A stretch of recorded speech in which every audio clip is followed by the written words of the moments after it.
Madrasah Aliyah 1 Banyumas siap hadapi arus tantangan zaman, mendidik insan dalam kebenaran. Bismillahirrahmanirrahim. Assalamualaikum warahmatullahi wabarakatuh.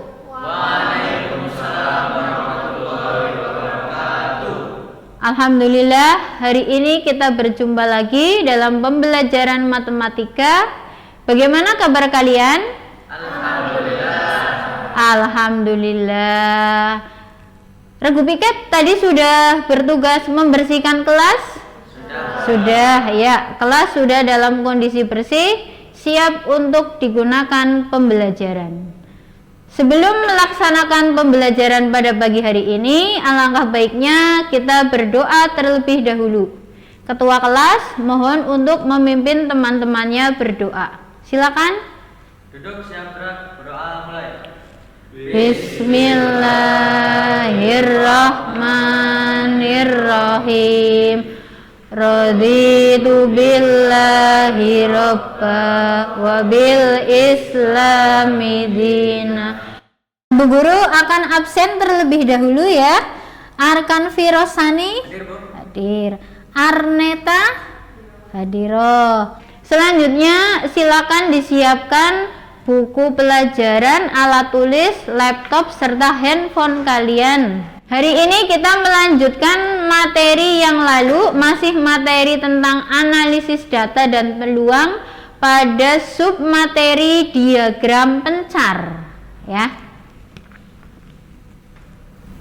Nah, yang pertama capaian pembelajaran yang saya tandai dengan garis bawah, ya, di mana capaian pembelajarannya adalah mereka dapat menggunakan diagram pencar untuk menyelidiki dan menjelaskan hubungan antara dua variabel numerik, termasuk salah satunya variabel bebas berupa waktu. Selanjutnya, tujuan pembelajaran. Melalui model pembelajaran project based learning, peserta didik mampu menggunakan diagram pencar untuk menyelidiki dan menjelaskan hubungan antara dua variabel numerik, termasuk salah satunya waktu, dengan tepat dan akurat. Sehingga indikator pencapaian tujuan pembelajaran di sini ada 3 poin, di mana peserta didik mampu bernalar kritis, kreatif, dan gotong royong dalam 1. Menganalisis korelasi data bivariat pada diagram pencar yang telah dibuat. Kalian minggu yang lalu telah belajar tentang pengertian diagram pencar dan cara menyajikan diagram pencar. Tentunya kalian masih ingat ya materi yang lalu? Masih? Masih. Baik, coba saya minta salah satu untuk mengingat kembali pengertian diagram pencar. Silakan, siapa yang mewakili? 1 orang. Ya, silakan Mas Arkan. Izin menjawab, Bu. Ya. Diagram pencar atau yang biasa dikenal sebagai scatter plot merupakan jenis grafik statistik yang digunakan untuk menampilkan atau memvisualisasikan sebuah hubungan antara dua variabel numerik. Jadi untuk membuat diagram pencar ada beberapa langkah yang harus dilakukan. Yang pertama, kalian harus mengumpulkan data, ya. Data itu dikumpulkan. Kemudian yang kedua data itu dianalisa. Data itu termasuk dalam variabel bebas dan variabel yang terikat ditentukan. Setelah itu kamu menentukan sumbu-sumbunya. Ada 2 sumbu. Yang pertama sumbu mendatar dan yang kedua sumbu tegak. Bidang pemerintahan. Pemerintah menggunakan statistika untuk memperhitungkan beragam hal, mulai dari kesehatan, populasi, edukasi, dan sebagainya. Statistika memungkinkan pemerintah untuk menentukan langkah terbaik dalam mengambil keputusan berdasarkan data. Dari video pembelajaran ini, ada beberapa manfaat statistika dalam kehidupan. ya. Yang pertama tadi dalam bidang pemerintahan, dalam bidang perkiraan cuaca ya. Kemudian dalam bidang ekonomi khususnya digital marketing, kemudian dalam bidang olahraga, layanan finansial, dan bidang transportasi. Langkah-langkah pembelajaran yang akan dilakukan pada hari ini ada 4 langkah yang akan dilakukan ya. Yang pertama yaitu apa? Menentukan pertanyaan atau masalah utama.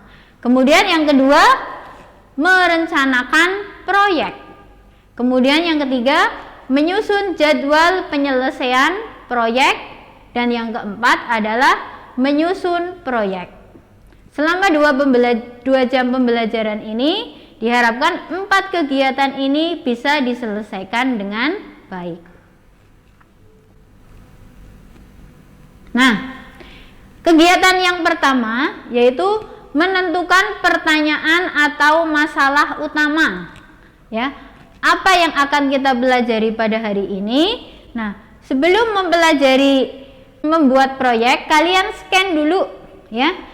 Scan drive yang memuat bahan ajar dan lembar kerja proyek. Silakan dicoba di scan menggunakan HP kalian masing-masing untuk mendownload bahan ajar dan lembar kerja proyek ya. Scan dari layar, silakan. HP-nya dikeluarkan, disorotkan ke layar di sini ya. Ya. Selanjutnya setelah kalian membuka link bahan ajar dan LK proyek, selanjutnya kita akan melakukan tes diagnostik ya. Tes ini untuk mengingat kembali materi pembelajaran pada pertemuan yang lalu ya. Silakan dibuka link Google Form-nya, ini dibuka, kalian kerjakan cukup 3 menit saja karena itu materi sudah dipelajari minggu lalu, tentunya kalian juga tadi malam sudah belajar, pastinya masih ingat. Silakan dibuka linknya ya, dikerjakan 3 menit saja. Nah, dikerjakan 5 nomor, 1 nomor ada 5 pilihan, cukup dipilih 1 jawaban saja. Dan setiap nomor wajib dikerjakan. Setelah mengerjakan tes diagnostik, sekarang kalian perhatikan pada layar di depan ini. Ada 2 gambar. Ini seperti gambar anak saya, tapi bukan anak saya. Ini gambar yang pertama. Coba. Gambar yang pertama itu gambar apa ini? Gambar apa ini? Anak sedang belajar ya. Kalian kalau malam sebelum sekolah belajar apa tidak? Belajar. Oke. Ini ada seorang anak sedang belajar. Kemudian gambar yang kedua, ada apa ini? Tabel ya.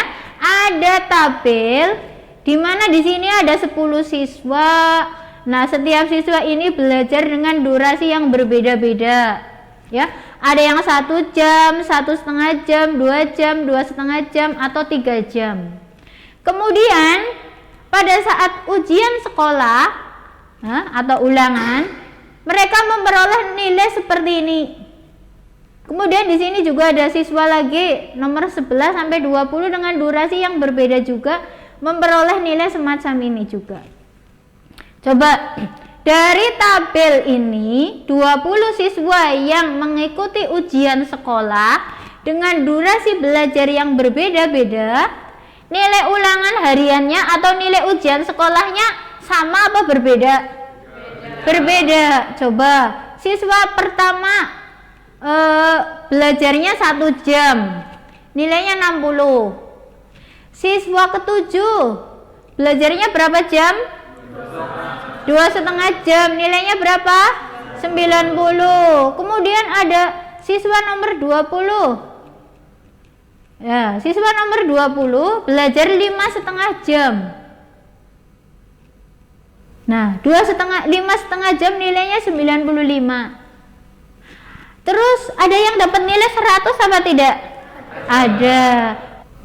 Nah, berikutnya tadi di awal sudah saya sampaikan bahwa hari ini kita akan belajar berbasis proyek, ya. Kalian akan membuat sebuah proyek, ya, suatu produk yang wujudnya bisa kita manfaatkan, ya. Proyeknya apa tadi saya sampaikan? Bahwa proyeknya itu adalah membuat infografis. Sekarang langkah pembelajaran yang kedua yaitu merencanakan proyek. Nah, proyeknya tadi sudah saya sampaikan bahwa proyeknya adalah membuat infografis diagram pencar. Nah, sekarang saya minta kalian berkelompok, ya. Satu kelompok berarti 3 orang. Kita membuat 4 kelompok. Di samping tadi link file dari bahan ajar dan lembar kerja proyek, saya juga akan membagikan print out, ya. Ada 2 bundle. Yang pertama bundle bahan ajar dan yang kedua adalah lembar kerja proyek, di mana nanti lembar kerja proyek ini sebagai rancangan proyek dan laporan yang akan kalian susun dengan kelompoknya masing-masing. Nah, kalian lihat ada siapa di depan? Ada Tukul, ya. Tukul sedang mempromosikan apa? Shopee, ya. Proyeknya kalian membuat infografis, ya. Infografis data penjualan beberapa produk di Shopee. Kelompoknya Hawa nanti tentang ballpoint standar AE7 1 pak isi 12. Kemudian kelompok yang ketiga Tipex Kenko satuan. Kemudian kelompok yang keempat pensil 2B Faber-Castell isi 1 lusin. Sebelum mengerjakan proyek, lembar ketiga ada jadwal penyelesaian proyek. Sudah dibuka jadwalnya? Ya. Karena satu kelompok di sini ada 3 orang, maka ada pembagian tugas. Silakan dibuka aplikasi Shopee-nya, ya. Tabelnya ada 10 toko yang harus kalian kunjungi. Nah, saat kalian mengunjungi toko tersebut, ya, cari barang sesuai kelompoknya. Kalau kelompok yang A, kelompoknya akan tentang buku tulis hidup, maka pada kolom pencarian, ya, kalian klik buku tulis hidup 58 lembar 1 pak, ya. Kemudian dicatat nama toko, ya.